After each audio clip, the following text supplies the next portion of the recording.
All right. How's everybody feeling today? So awesome. Excellent. That's what we like to hear. I think this might be my first security conference ever where I can wear like jeans and a t-shirt and I feel comfortable. It's kind of nice. Usually I have to wear like a suit and things like that and look respectable and presentable.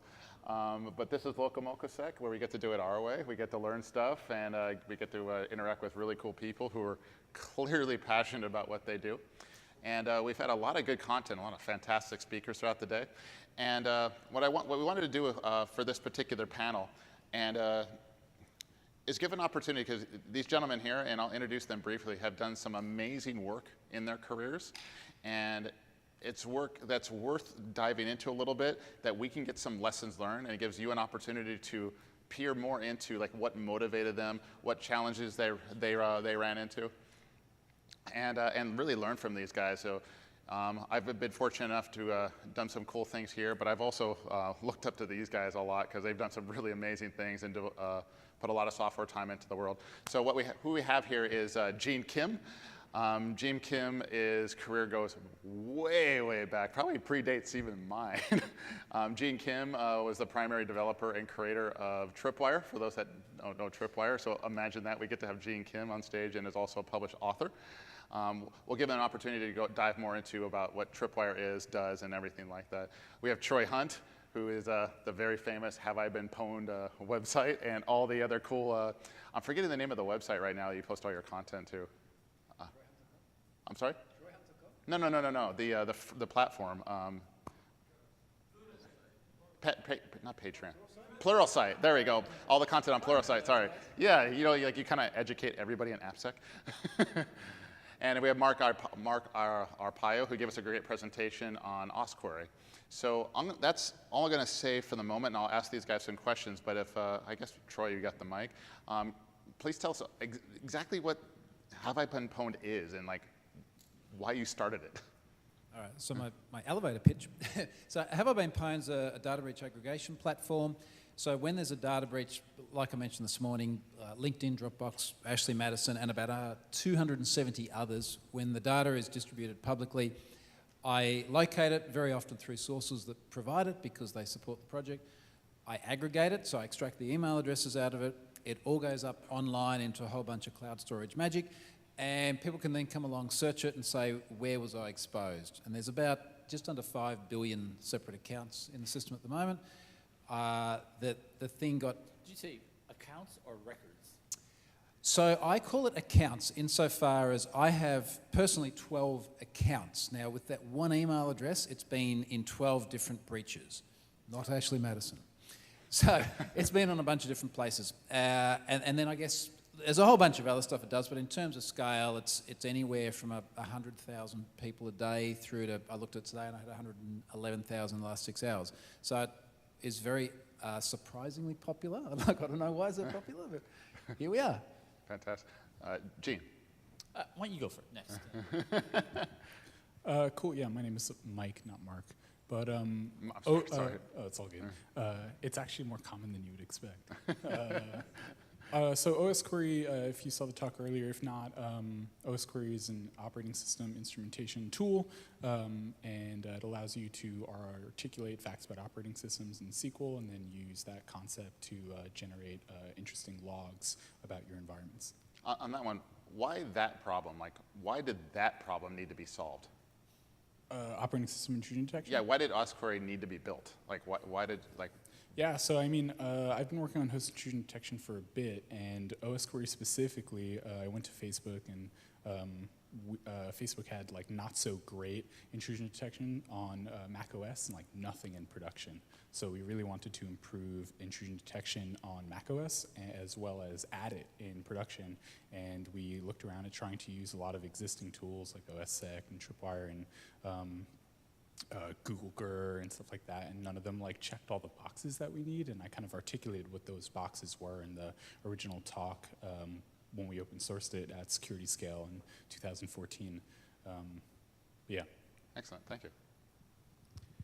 By the way, I love that last talk on captchas, and I love the background of like how he got there, and I think what I would love I mean, I have 3 kids. I have a 10-year-old and 2 8-year-olds, and man, I want them to see that talk because you know the serendipitous journey of like what it takes to get dragged into interesting problems. So I guess my equivalent would be I was in a science fair in high school, and I got picked up to join Sun Microsystems in 1986. So as a sophomore in high school, I got to work half-time as a file system QA engineer and a system administrator. And that eventually, it was around the time of the Internet Morse worm. And so I was reading all the papers on it, and the name that kept on coming up over and over again was Gene Spafford at Purdue University. So I knew I wanted to go there. It turned out it was the only college I was accepted to. But I wish I had known where Purdue University was, because it's in the cornfields of Indiana. And I think, had I known exactly what I was signing up for, maybe I wouldn't have gone to Purdue. But anyway, it turned out to be the best thing for me. And so that was something I wrote as an undergraduate independent study project in '91. After I got fired from the Purdue University Computing Center, I needed a job, and so I ended up working for Spafford as an undergraduate student, and that widely became one of the most widely used security tools for Unix. The other thing I'll share is like in my 13 years at Tripwire from '97 to 2010, I mean, it was so fun because that's where I got to start this kind of study of high performers. And so I'm so grateful for the Tripwire experience and how it allowed me to actually do this thing kind of on the side for commercial purposes, but, you know, it's certainly been my area of passion, you know, long since I've left Tripwire. So why Tripwire? Why did, at least at the time, why did that need to be solved? What was that era like? Oh, yeah, so the Morse worm, right? The big problem was, actually, it's amazing to think about the statistics. I think I have this right. The Internet Morse worm was the first widespread, you know, thing of malware where 6,000 servers were taken down. 6,000? That was 10% of all, and that's actually a huge number because that was 10% of all the servers online. So, you know, so that number is obviously orders of magnitude higher. And so the big problem was like, why did it take so much effort to detect and correct for the problem, right? For all these files that were changed. All right, so let's start with some of the more easy ones. Are you like, these are all very successful projects. Did you have any idea that they were going to be this successful when you started? Is this what you imagined they would be, or is it mostly like for you? No. I mean, for me with Have I Been Pwned, like when I started out, I had downtime when I was traveling for work, and I just remember like I had a couple of evenings free in a hotel room in the Philippines, and I was like, oh, this will be a good idea. You know, like I'll give this a go. And in fact, my motivation for Have I Been Pwned was partly because I was seeing some really interesting behaviors in terms of account reuse. So I was analyzing data breaches and going, hey, look at this. Like this guy has the same password on this site and that site. Wow, that's amazing. Isn't this interesting? I wonder if these people know that they've been in multiple data breaches. And this was like half my motivation. And then the other half of the motivation was, I really want to play with some cool Azure technology and build some stuff on the cloud. This seems like a good excuse. and like this was just like scratching the geek itch. And you know, to this day, like a big part of what I enjoy doing about it is doing things like building it to the scale it's at today for a cost of a couple of cups of coffee a day. Like this is kind of the geeky fun objective. So that was always my goal. And then and I almost wonder if the success of it is partly because that was the only goal. It wasn't like, how can I go out and make something that would just make a shitload of money? You know, we'll do that from day one. I don't think it would have done what it's done if that was the objective. So I'm surprised that it is where it is. Gene, Mark, same question. Yeah, so OS Query actually wasn't the first host intrusion detection system that I wrote in open source, and the first one was like miserably unsuccessful. So I definitely like had higher expectations for OS Query, but it is like OS Query is now the most starred security software on all of GitHub, you know, for whatever that metric is worth. And yeah, I mean, it totally has outpaced my expectations for sure. You know, I think the advice I would give my kids, right, is that early in one's career, right, one doesn't actually have a worthy problem. I mean, this, maybe I'm the exception, right? But I mean, it's like so the short of not having an exciting project to work on, you go work for someone who actually does have an exciting project to work on. And It's amazing when you can get that sort of overlap of, someone needs tenure, which is actually reliant upon, a ton of motivated, desperate graduate students, right? But I think what has changed, right, is that, boy, it takes technology enables to build so much with so little these days, right? I mean, it's just, you can get something spun up in Heroku in, a couple minutes, whereas, to do anything of scale before, even 20 years ago was like a substantial effort. You actually did need millions of dollars just to get engineers, let alone, to actually ship something. Anyway, it sure is easy these days. Right? It's something I'm just constantly in awe of. Let's try this question here. So, a lot of us are going to try to, probably at least some of the people in the audience here are going to try to build, whether they know it or not, large-scale projects that might be wildly successful. When they encounter those efforts, in context of yours, what if anything surprised you that you would not have expected at the start? Like, what was the most surprising thing you ran into that you're like, what, good, bad, or otherwise? I was surprised it was popular, if I'm honest. And honestly, like to this day, that kind of surprised me. But, my motives might have been a little bit different as well. I think, like I said, if I had set out with a commercial objective and I had have done any sort of objective kind of analysis of who would use this, maybe I wouldn't be. But for me, I was just surprised at the adoption rate. And I think, like I said before, it was largely due to the fact that it was available for free.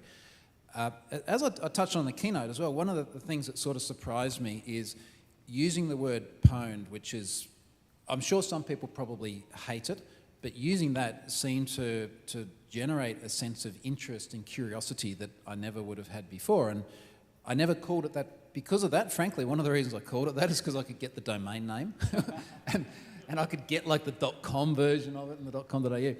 So, that's sort of a couple of the things I think that stick out in the front of my mind about surprising. And probably the only other thing, and this sort of goes to the point about how much you can do on cloud today, I'm surprised that I've been able to build something at the scale that it is without actually having to spend a lot of money. Like it is literally still in the hundreds of dollars a month to support that scale. And that's, I think that's pretty insane.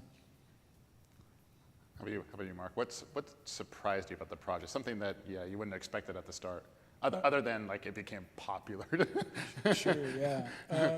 Something that was surprising, I think. So like I said, when I worked at Etsy, I worked on this host intrusion detection system, which we actually internally call Trip Yarn. So it's super funny to, Etsy's a craft site, yarn, trip wire. So it's super funny to be on stage with Gene. But when we open sourced Trip Yarn, we called it Midas, Mac Intrusion Detection Analysis System, which, best part was the name. And we like the way that this piece of software was extended was via modules. And these modules were written in Python, and we had a bunch of them at Etsy, and we didn't open source them because that was our hashtag special sauce. And when we open sourced it, it was not very popular because there was no way that organizations could take this platform and use it and immediately get value. And I guess that shouldn't have been surprising, but it was pretty surprising to me because I thought the platform was sufficient for people to kind of start building their own thing. But that was definitely something that we really tried to address with OS Query that really made it successful, was that by using SQL to articulate facts about operating systems that you want to instrument, it allowed us, we can give away all of the tables, we can give away all of the, I always say we were able to give away the answers to the questions without giving away the questions that we were asking. So because OS Query has a launch D table on Mac OS, doesn't tell you anything about the how Facebook analyzes launch D data, it just gives you the raw capability. So kind of decoupling OPSEC from capability and still producing a valuable piece of open source security software. That coming to that conclusion was initially surprising, but in retrospect it seems somewhat obvious. Yeah, I would actually probably consider this my biggest learning. When I was at Tripwire for 13 years, in some ways, my biggest embarrassment is the fact that I got kind of further and further away from the technology. And so I got into operations, looked into ITIL, cross-population studies, compliance, how you build compliance requirements. I thought it was And so that meant that like my last bit of production code contribution was probably around 2010. And in my head, that made total sense. I thought that was my highest, best use of me. But I think what my learning was, and hopefully this should be relevant to every person in information security, is that to do great things that are reliant on technology, you have to have a great technology organization, right? And I think you can't do that without being close to the technology.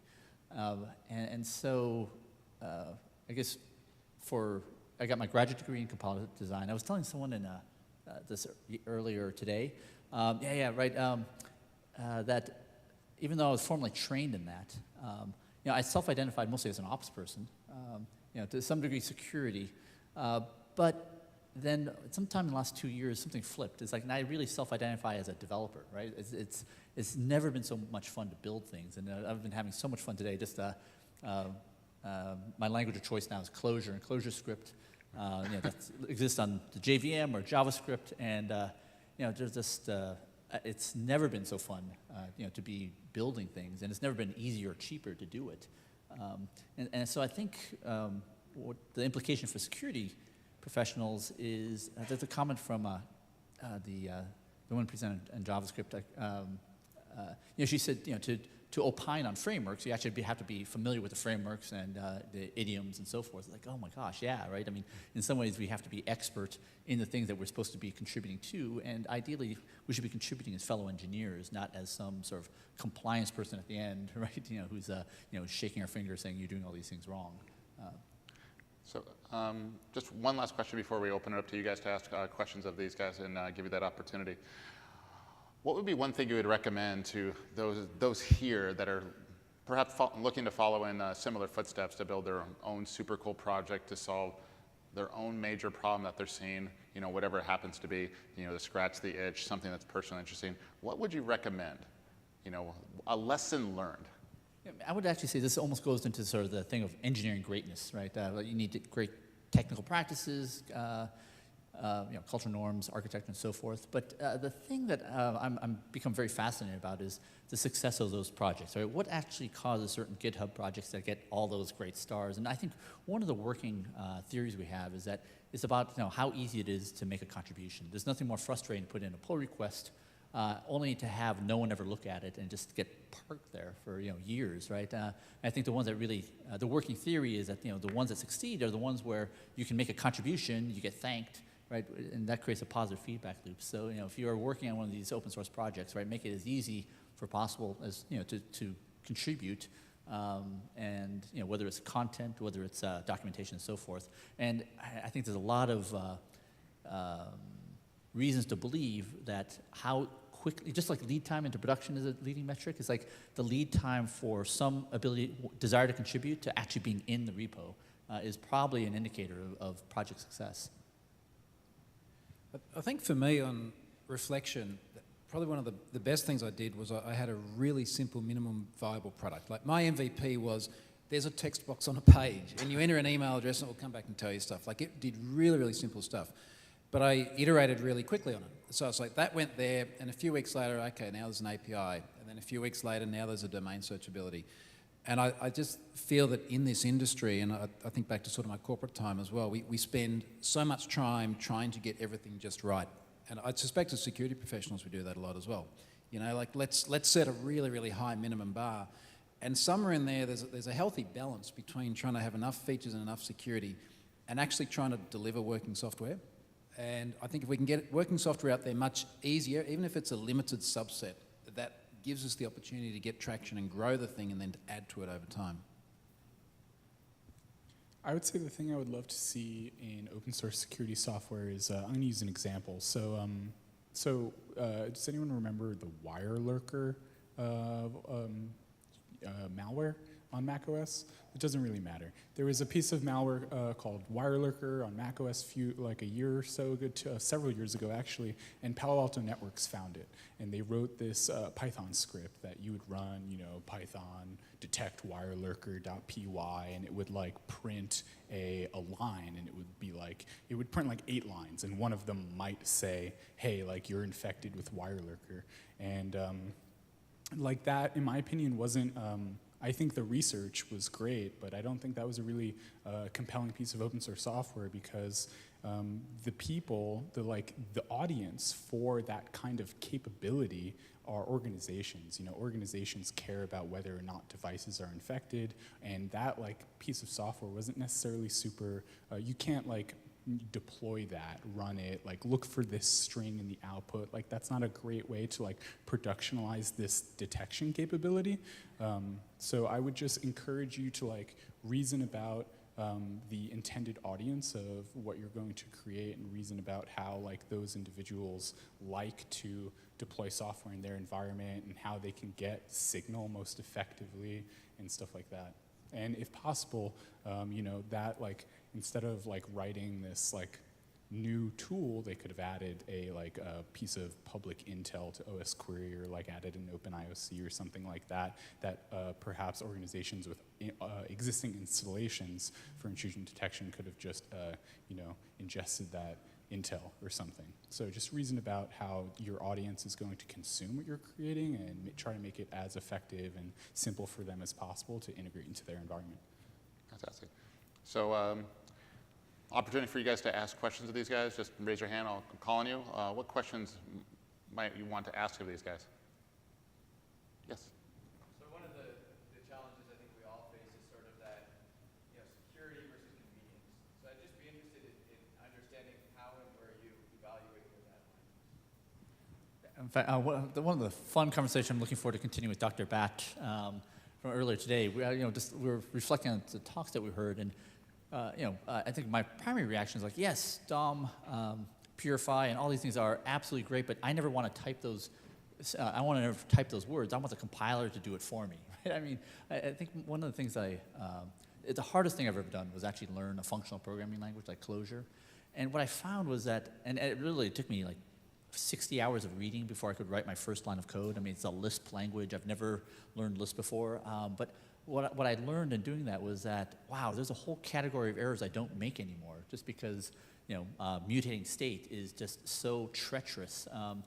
And I think kind of that's informing this reaction. It's holy cow, I actually don't want to be writing JavaScript, right? It's give me a language where all these things are taken care of for me. So convenience has to win, right? It's it can't be, now self-identifying as a developer is oh, don't give me all these rules, right? It's just put it into the library, put it into the framework, put it into the language, right? So I don't make these mistakes. I can personally speak to attest that 90% of the errors I make are now impossible if you use kind of a functional programming style, if mutation is not allowed.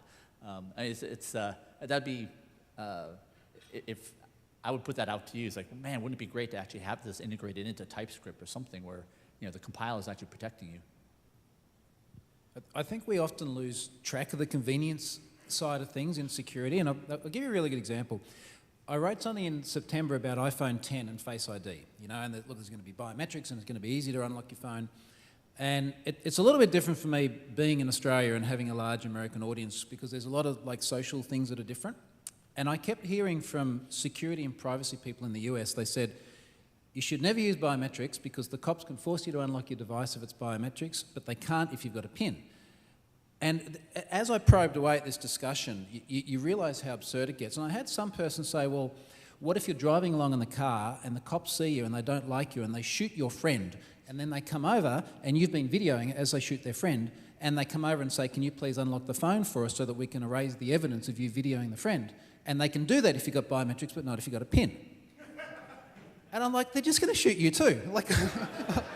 Or they're going to take your phone and smash it. And we just tend to get so myopic. And people say to me as well, they go, well, what if you're traveling to America? Will you take your phone with you because border could stop you and force you to unlock it? Would you unlock it if they demanded it? And I'm going, look, if I'm an Australian and I've come to the other side of the world and I'm jet lagged and I'm here for an important conference or something, and it is literally the difference between open your phone and we can look at it, or don't, and then you're going to have a permanent record of having been rejected from the country and you're never going to be allowed in again. What do you think I'm going to do? So I just find that a lot of the arguments that get very, very security-centric are just totally detached from reality as well. So there's got to be balance there with the caveat that I understand that there are particular groups of people that are going to be massively higher targets for certain reasons, and it's going to differ a little bit for them. But for the most of us, we tend to sort of lose track a little bit of what the practical risks are. Yeah, I think when it comes to engineering, you have to make the convenient thing the secure thing in order for it to be an effective security mechanism. Like, for example, when Facebook introduced XHP, there were a lot of like built-in cross-site scripting protections. And, you know, for example, at Collide, you know, we write software for a series of businesses. We're like a B2B endpoint company, and we started off with this multi-tenant application where like the application is dealing with tenancy, and this resulted in like a somewhat insecure application as well as a complex application. So we invested in writing some tooling that allows us to really easily like completely remove tenancy from the application and instead reason about it as an infrastructure concern, so that it's just like architecturally impossible for there to be like intermingling of data.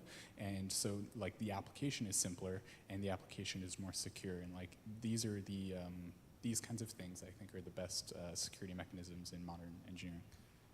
Maybe just one thing I want to share with you is that one of my observations is that so many security practitioners, a lot of them that I've been studying have now might become engineering managers. And meaning that, you know, so that problem of like they don't have the authority to, you know, ask someone to change something, you know, because they asked. You know, they're actually leading teams. Allison Miller is now leading the engineering team. Dr. Bad is leading the engineering team. So I think maybe the right path for people who are, you know, have such an interest in like changing the state of how we develop software and do it more securely. Maybe the path is actually they're going to own dev and ops, right? And and their unique skill is how to, you know, make these architectural decisions that actually end up not just good for security, but, you know, great for, you know, dev, QA, and ops too. Thank you. Next one. Yes, sir. This question is kind of targeted at Gene in your talk, but anyone can answer, obviously. You mentioned in your talk that you want to be able to reduce the number of teams and kind of, because it makes things easier, and have people kind of do the full stack. But my question is how do you go about educating people in order to do that? Because I find in particular security, which we're here talking about, there's lots of different areas of security, and even each individual in this room is not an expert in all of security. So if you're doing a full stack, how do you best educate these people to be able to do full stack development rather than just, you failed here, here's how to fix it, you failed here, here's how to fix it? Yeah, by the way, great question. In fact, let me first say that the last 2 years, how it's changed me is that I've become like the anti-full stack developer. I want to live in my perfect little functional programming world, right? Ideally, not even have to deal with input-output or, you know, whatever. The last thing I want to do is deal with logging, scheduling, right? I appreciate it, but I don't want to do it. So I think what I said more precisely was instead of what we want to do is enable developers to get stuff done without having to open up tickets. So, you know, in some ways, they can sort of stick in their, you know, they can stay in their universe, but they can rely on, you know, logging, configuration, infrastructure, all to be done self-service. And what it does is radically change the way that teams work. It's interesting. There's a woman named Charity Majors. She's a former DBA. She was acquired by Facebook. And, you know, it turns out like when you use platforms, whether it's Kubernetes or hosted Graphite or, you know, whatever, I mean, you're actually making a lot of sacrifices. You can't actually inspect those services. Those platforms don't actually care about you. They will rate limit you. They will make sure that you don't take down everybody else, right? And yet, you know, most people would never go back to having to manage their own databases or manage their own whatever, right? So, I mean, I think the value of having those platforms, I think is really difficult to overstate. Yeah. So one thing I also, I thought this was really interesting in Gene's talk as well, and I wanted to comment on it, and I meant to talk to Gene about it afterwards, but I didn't have a chance. But the thing that I don't want people to take away from the story of Sprouter at Etsy is that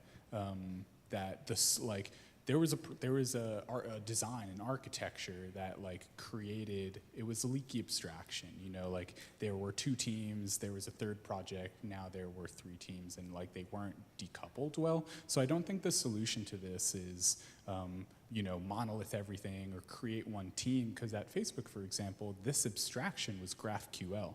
And this allows front-end developers to be productive without needing to involve back-end developers, but it's not that like it's not that the like objective of trying to decouple some of the more advanced data access patterns from front-end development is a bad objective. It's that the architecture of the approach at Etsy was flawed, and that's why I loved, like, you know, Gene talked about Sprouter and how it had these problems, and then the next slide was about architecture and how you should focus on architecture and the implications that that has in development at your organization.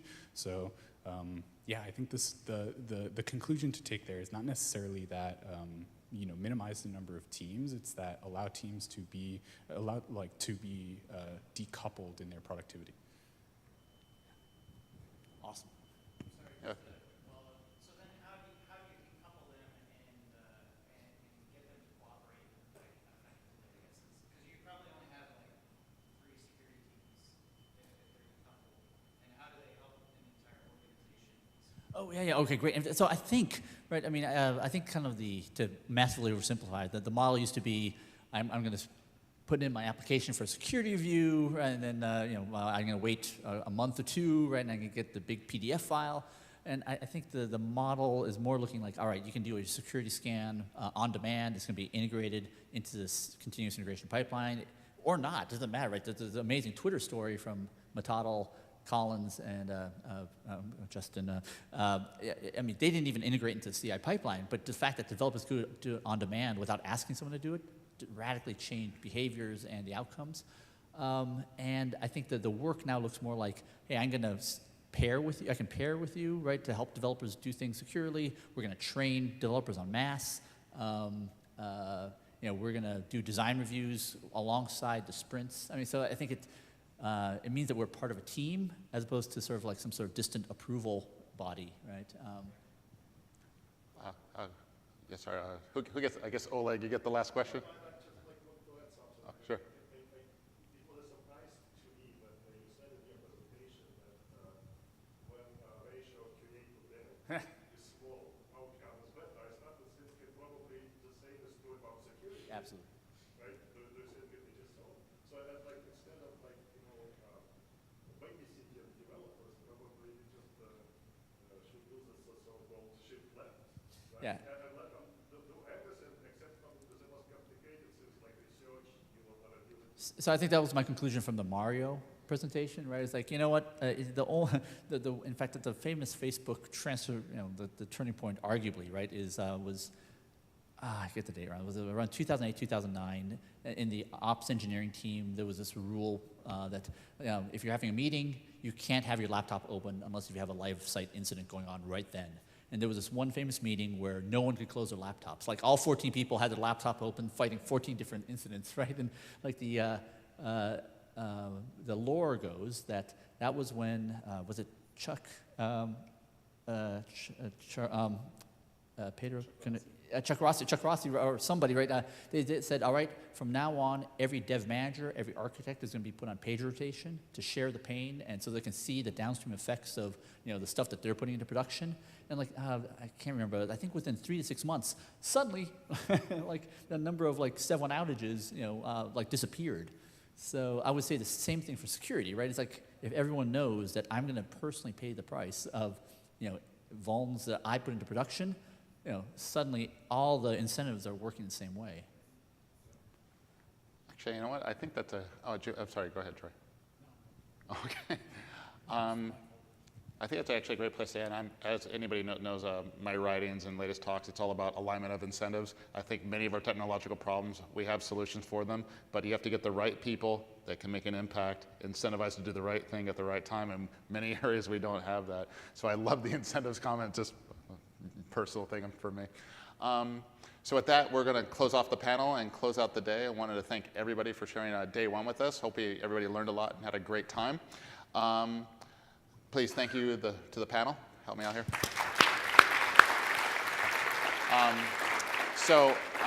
There are no formal conference festivities for the evening. Please enjoy the resort. There's lots of cool stuff. There's pools, there's restaurants, swimming pools, water slides, all kinds of stuff. I think a couple of us are going to go out to dinner wherever we can find a table. And doors open tomorrow morning at 8, and we're going to try to start on Hawaii time, but 9 o'clock sharp if you can make it. So please be here on time. We're going to have another great day. Thank you, everybody. Have a great day. Thanks, man. Oh, my pleasure. Thanks for doing that. Beautifully orchestrated. Thank you very much. To see sweet corner suns.